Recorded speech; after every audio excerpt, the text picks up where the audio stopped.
Proclamação do Evangelho de Jesus Cristo segundo Mateus. Glória a vós, Senhor. Naquele tempo, Jesus contou outra parábola à multidão. O reino dos céus é como um homem que semeou boa semente no seu campo. Enquanto todos dormiam, veio seu inimigo, semeou joio no meio do trigo e foi embora.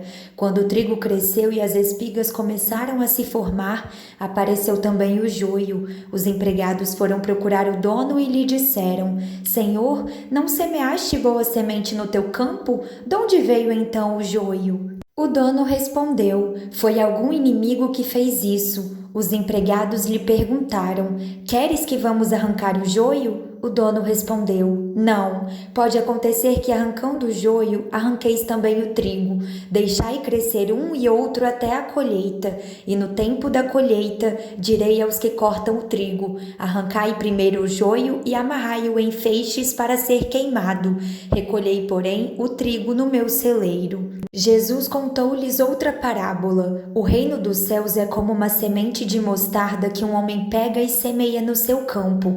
Embora ela seja a menor de todas as sementes, quando cresce fica maior do que as outras plantas e torna-se uma árvore, de modo que os pássaros vêm e fazem ninhos em seus ramos. Jesus contou-lhes ainda uma outra parábola. O reino dos céus é como o fermento que uma mulher pega e mistura com 3 porções de farinha, até que tudo fique fermentado. Tudo isso Jesus falava em parábolas às multidões. Nada lhes falava sem usar parábolas, para se cumprir o que foi dito pelo profeta. Abrirei a boca para falar em parábolas, vou proclamar coisas escondidas desde a criação do mundo. Então Jesus deixou as multidões e foi para casa. Seus discípulos aproximaram-se dele e disseram: Explica-nos a parábola do joio. Jesus respondeu: Aquele que semeia a boa semente é o Filho do homem. O campo é o mundo. A boa semente são os que pertencem ao reino.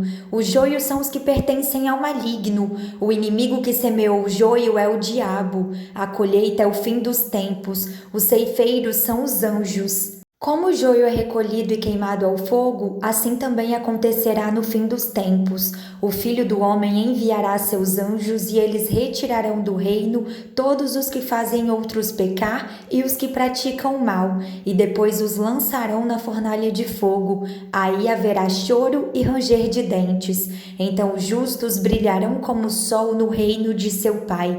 Quem tem ouvidos, ouça.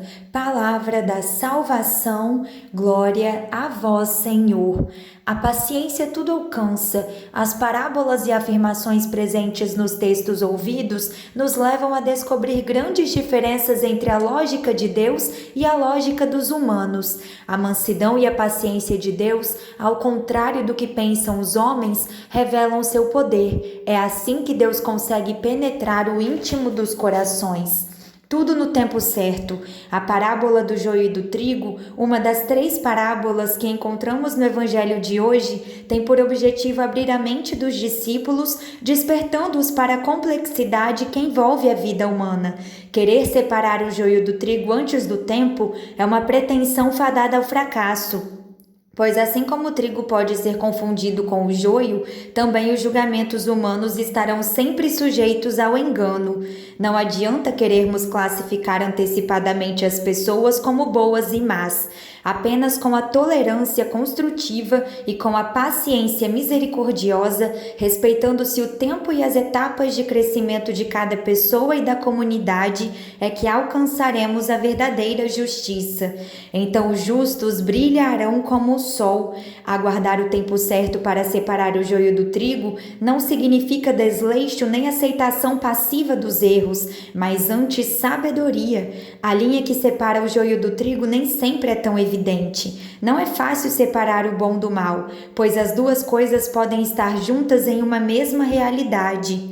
O coração de cada pessoa é capaz tanto de opções de vida, que é o trigo, como de opções de morte, que é o joio. O método de Deus consiste em deixar a humanidade crescer em liberdade. A missão dos cristãos precisa ser, em todos os tempos, manifestar ao mundo a paciência de Jesus, a verdadeira face de Deus, mesmo que isso aparente não estar dando resultado, como sugerido pelas parábolas da semente de mostarda e do fermento.